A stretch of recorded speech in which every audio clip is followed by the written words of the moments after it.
नमस्कार सभी को। सरल ज्ञान चैनल में आप सभी का स्वागत है।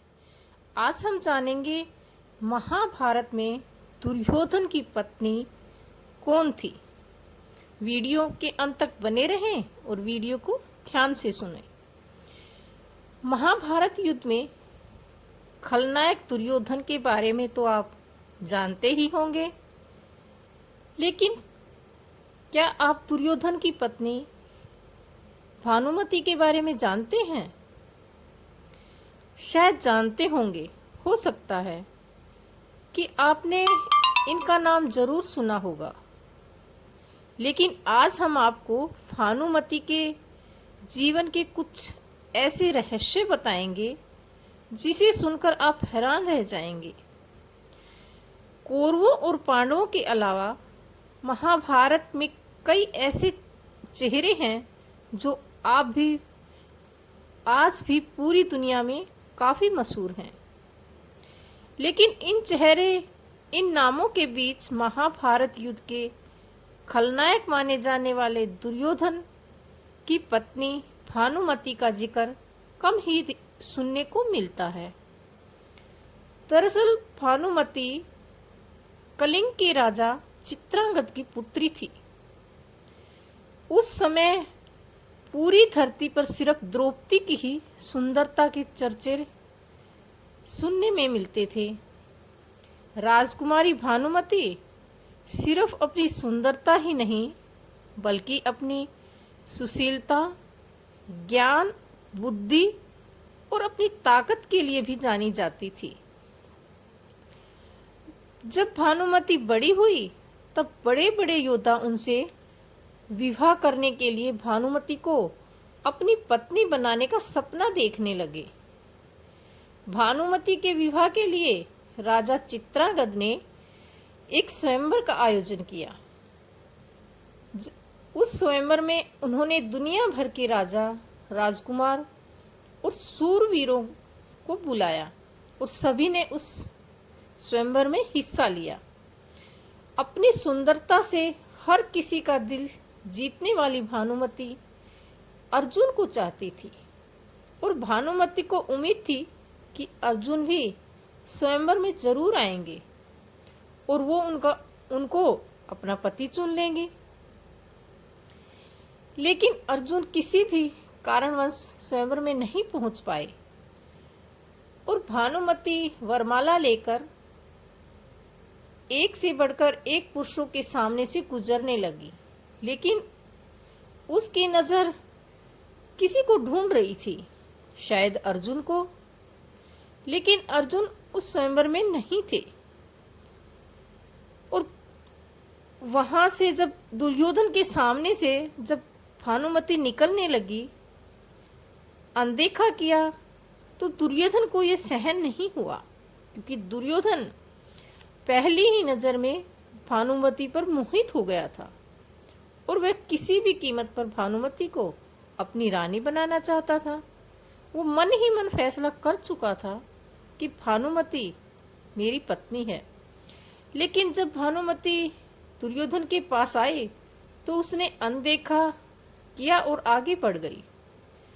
इसके बाद दुर्योधन को खुद की अपेक्षा अपनी बेइज्जती बर्दाश्त नहीं हुई। उसने जबरदस्ती भानुमति का हाथ पकड़ा और वरमाला अपने गले में डाल ली। दुर्योधन की इस हरकत से स्वयंवर में आए सभी दूसरे राजाओं ने दुर्योधन का विरोध करना शुरू कर दिया। इसके बाद दुर्योधन ने सबको चुनौती दे डाली और कहा कि अगर किसी ने भी युद्ध में मेरे मित्र को पराजित किया तो मैं भानुमति को छोड़ दूंगा। कर्ण दुर्योधन के बेहद खास मित्र थे, इसलिए अपनी मित्रता की खातिर वह इस काम में दुर्योधन के साथ देते हैं। भानुमति से विवाह की इच्छा रखने वाले योद्धाओं ने एक एक करके कर्ण को चुनौती देना शुरू कर दिया और कर्ण भी सभी को धूल चटाते रहे। अंत में जरासंध ने कर्ण को चुनौती दी। कर्ण और जरासंध में काफी लंबा युद्ध चला, लेकिन अंत में कर्ण ने जरासंध को भी पराजित कर दिया।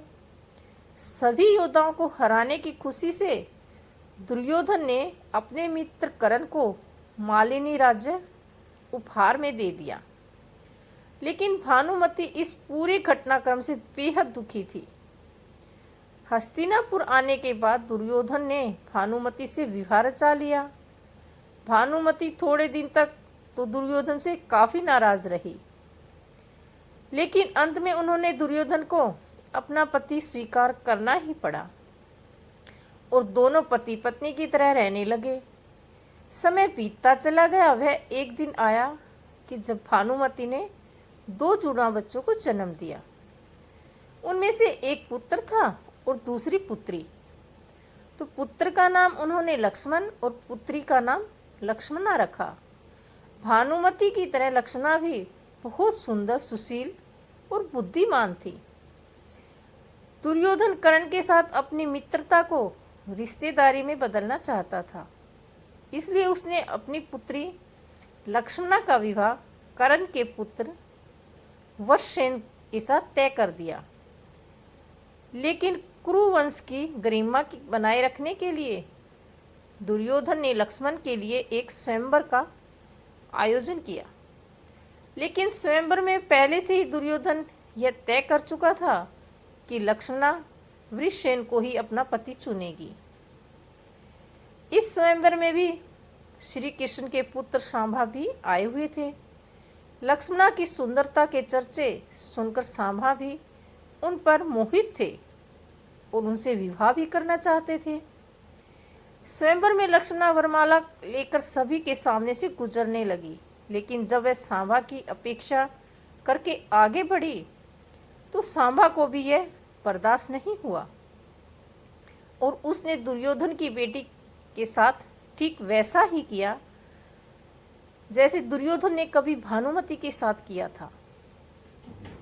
उसने दुर्योधन के सामने ही लक्ष्मणा का बलपूर्वक वरमाला अपने गले में डलवाते ली, जिससे दुर्योधन बहुत ही क्रोधित हो उठा, आग बबूला हो गया और उसने गुस्से में सांबा को बंदी बनाकर जेल में डाल दिया।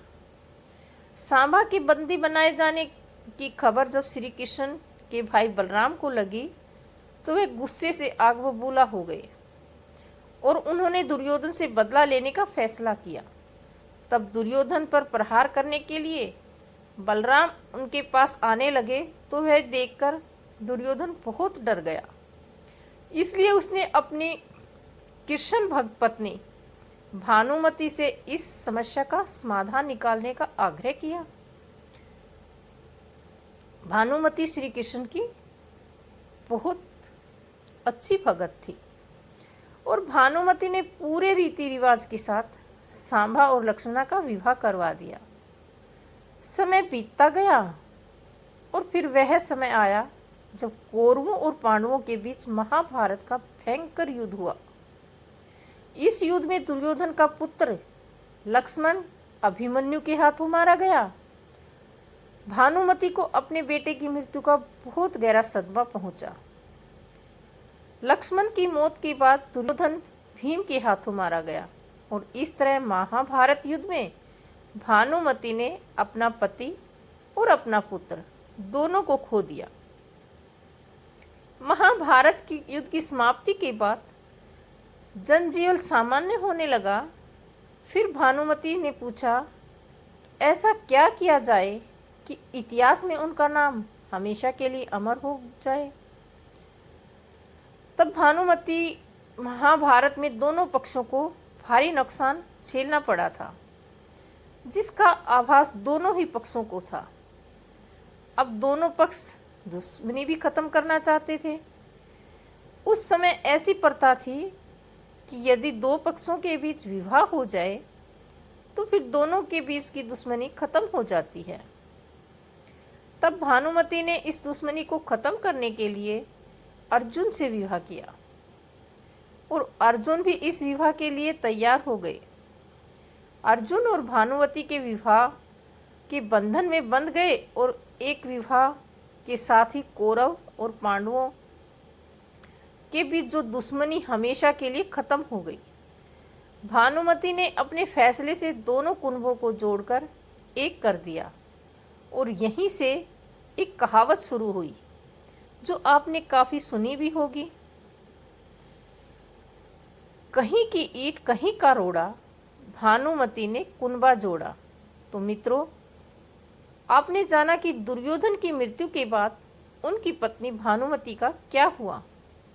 अगर आप अपनी कोई राय देना चाहते हैं तो वीडियो के कमेंट बॉक्स में अवश्य लिखकर हमें बताएं, और वीडियो पसंद आए तो वीडियो को लाइक करें, शेयर करें, और ऐसी ही रहस्यमयी कहानी सुनने के लिए हमारे सरल ज्ञान चैनल को सब्सक्राइब करना ना भूलें। बेल घंटी को प्रेस अवश्य करें ताकि हर सुबह 7 बजे आपको वीडियो